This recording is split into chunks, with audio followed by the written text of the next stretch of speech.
Ő a barátnőnknek a hibiszkusza, tavaly ő nevelte a balkonján, és aztán ugye a teleltetni megkaptam, hát nagyon-nagyon nehezen viselte a telet, mert ugye a balkonon azért egy hibiszkusz nem szeret lenni, és most félbeültettem ki, nem tudtam, hogy mennyi élet marad benne, hogy megmarad-e, de láthatóan gyönyörűen szeret itt lenni, úgyhogy most megerősödik, és akkor majd a Rita megkapja, amikor költözik az új házába.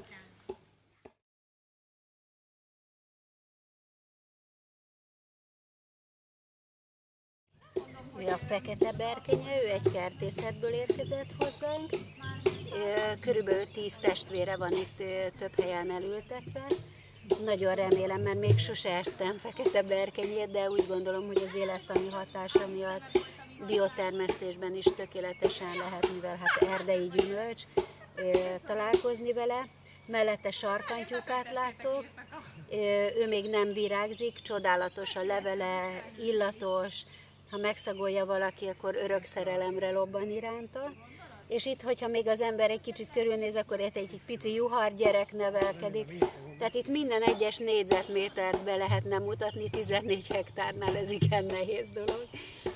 Mert amikor bejövünk ide, akkor elkezdünk itt a szagokkal, illatokkal, a növényekkel újból összefonódni, és akkor a délutánunk, a megérkezésünk azzal telik, hogy minden növényt megnézünk, mekkorát nőtt, mi hogy szerette, hogy bírta az időjárást, elég volt-e a nedvesség, vagy van-e valami kártevő, ami megjelent.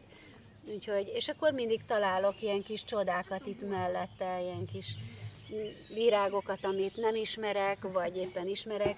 Ez az egyik kedvencem, az idei év nagy szerelme, ez valamilyen gaznak csúfolt növény, de az egész rétet beborítja az illata, és hát hihetetlen hálás vagyok érte a természetnek.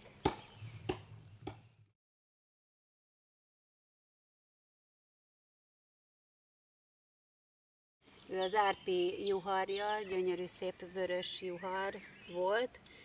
Most imádkozok hozzá minden áldott alkalommal, még odahaza is, hogy valahogy a tövéről új életet nyerjen, mert az átültetés után nem láttuk, hogy baja lenne, de most a tél úgy látszik nagyon megviselte, és nem hajtott ki.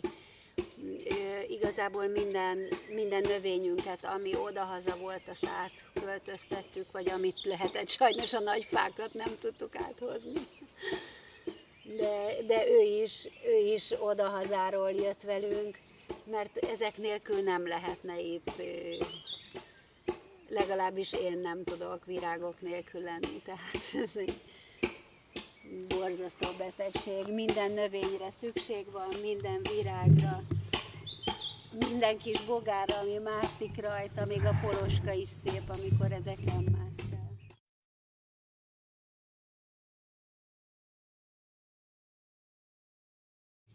Tavaly a csömöi kertészetben láttam meg őt, hát már majdnem elpusztult. Ugye nem egy ilyen látványos divatrózsa, látszik, hogy ez a vadrózsának valamilyen enyhén nemesített változata, és mivel ez nem egy olyan mutatós virág volt, ezért nem vették meg, és ott száradt, pusztult. Szerencsére ott nagyon jóba vagyok a kertészekkel, úgyhogy amilyen ilyen kihalásra lenne ítélve, azt mindig megvesem. Most például 8 vagy 10 fenyő vár odahaza, hogy leköltözzenek. Ezt pedig szerintem születésnapomra kaptam hozzá az iszalagot, és úgy gondoltam, hogy ők itt ketten nagyon fognak barátságba lenni, és hát úgy látom, hogy ez nem is iszalag, hát klematis végül is iszalag fajta, de nagyon szeretik egymást, és idén most már gyönyörű új hajtásai vannak, és tele van virággal, ami azt mutatja, hogy mindenféle plusz tápanyag nélkül ő itt megszokta a helyét. A liliomokat azt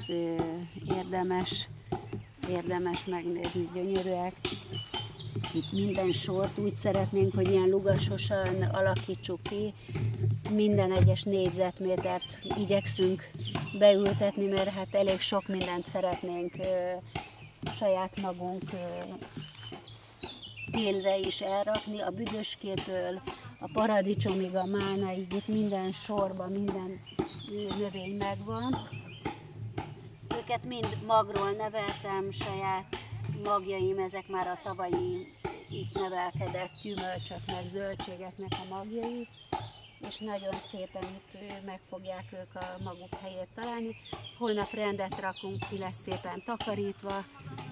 Itt is látom, hogy most már fejlődnek a kis palánták. Sajnos 2 hétig nem voltunk, és nagyon benőtte őket a fű. Ez annyira nem szeretik, hogy ha a fű meg a folyondárok benövik, de holnap majd kapnak tiszta helyet, visszatakargatjuk a tövüket, úgyhogy lesz reményük arra, hogy fejlődjenek.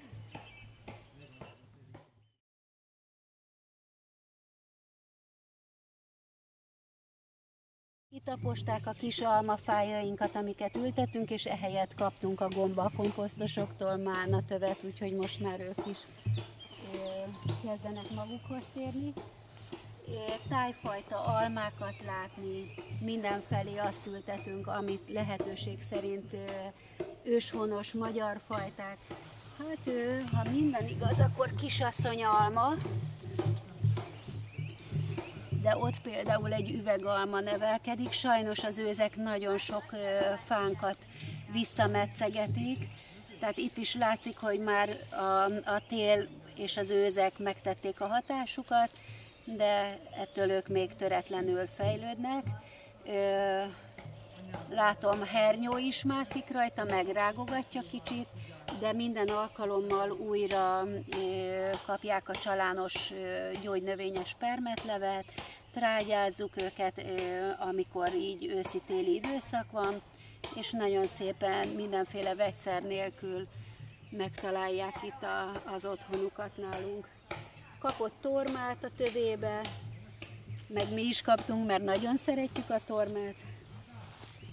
Úgyhogy majd meglátjuk. Úgy látom, ez a torma nem fogant meg. Ez sajnos nagyon pici gyökérrel kaptuk, az egyik barátunk hozta. Mindenhonnan gyűjtögetjük a növényeket, hát ez gyökér nélkül nem fog itt túlélni, de a testvérei azok nagyobb gyökérrel érkeztek, ők majd kapnak lehetőséget.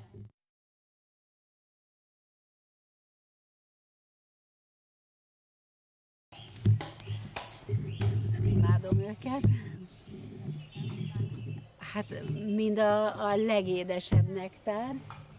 Ő a páromnak a szüleinek és nagyszüleinek a kertjéből érkezett, és pici ilyen kis sarjakat hoztam, azokat gyökeresítettem meg, most már második éve erősödnek itt. Olyan illatot fognak adni, hogy csak na. Ahogy kitalálják az illatos videót, akkor szerintem a kertbarátok nagyon boldogok lesznek. Csodálatos élmény köztük lenni. Az egész kertet, ahogy egy pici szélmozgás van, bejárja az illatok. Nézd meg a virágjait, hogy milyen csodaszép. Egy-egy ilyen kis mennyasszonyi fiatal lány, mennyasszonyi ruhába. Olyan gyönyörűek.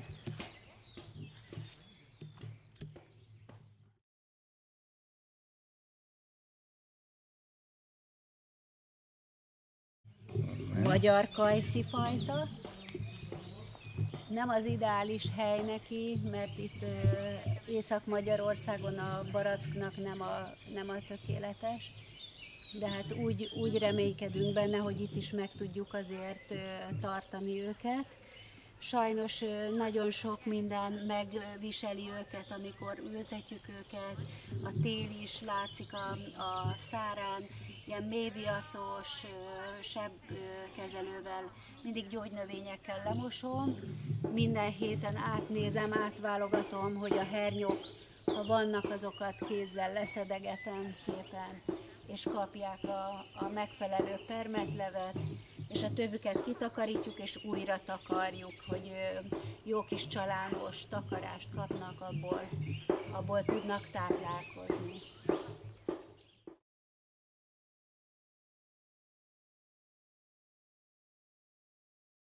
Szülinapomra hozott paradicsomjai, mindjárt ide kaptuk a kis egri palántákat, ezek innen jöttek egri termelőtől, és nagyon reméljük, hogy szépen megmaradnak, de érdekes, hogy amiket itt magról elvetette magát, ugye amikor lepotyogtak a paradicsomok, azok már szerintem sokkal nagyobbak és erősebbek, mint amit ugye előneveltek a házba, a fóliaházakba, és majd meg fogom mutatni, hogy mik azok, amik meg magról keltek ki. Azok mindenképpen ellenállóbbak lesznek, hiszen itt az egész környezet hatásait egész évben a termés és a növény már magába szedte, és tudja, hogy mire kell fölkészülni a télen, és abba a földbe esik vissza, úgyhogy ez így nagyon jó. Na, itt látszanak is a kis paradicsomok. Igen, most nem. Hogyha így, látod? Igen. Ők érkeztek az egri neveldéből. Általában azt látom egyébként, hogy az első évben a paradicsom, ami így hozott palánta, az megviselődik, betegebb lesz, egyebek, amit pedig így magról elhullajt saját maga, az meg teljesen egészséges. Tehát a módszer az, hogy itt neveljük a növényeket, itt termeljük meg a magot, a vetőmagot, és akkor azt a vetőmagot hagyjuk, hogy itt elszórja magát, vagy mi szórjuk el. Tehát ez nem is kérdéses. Idén telepítettünk ismét szőlőt, nagyon szeretnénk egy nagy lugast csinálni, itt ez egy nagy napos rész, és elég sok meg is maradt. Jöttek önkéntesek, segítők, és segítettek rendkívül sok. Tavasszal az ásás, az borzasztó sok energiát vesz el. Általában úgy június-júliusig a kertfenntartás, a gazok, a talajtakarás, rendbetevés, az ültetések hihetetlen sok munkát igényelnek, utána pedig a befőzés és a tartósítás. Ő Árpinak a szülinapi fája, naspolyafája, nagyon szereti, igyekszünk minden gyereknek, minden családtagnak olyan fát ajándékozni, ami a kedvence, hogy azt azért jobban gondozza, jobban örül neki. A gyerekek a kedvenc zöldségeiket ültetik, van olyan, amelyik gyerek uborkát szeret, kovászos uborkát, akkor ő uborkát ültet. És akkor így nagyobb kedvel látják el annak a növénynek a gondozását. Hát itt is vannak poloskafélék, rágogatják. Ez 2 hete nagyon-nagyon ki volt száradva, le volt konyulva, de belocsoltuk, talaját rendbe szedtük. Most megint kapja a talajtakarást, és kapja a kis öntözőlevét, trágyalevét.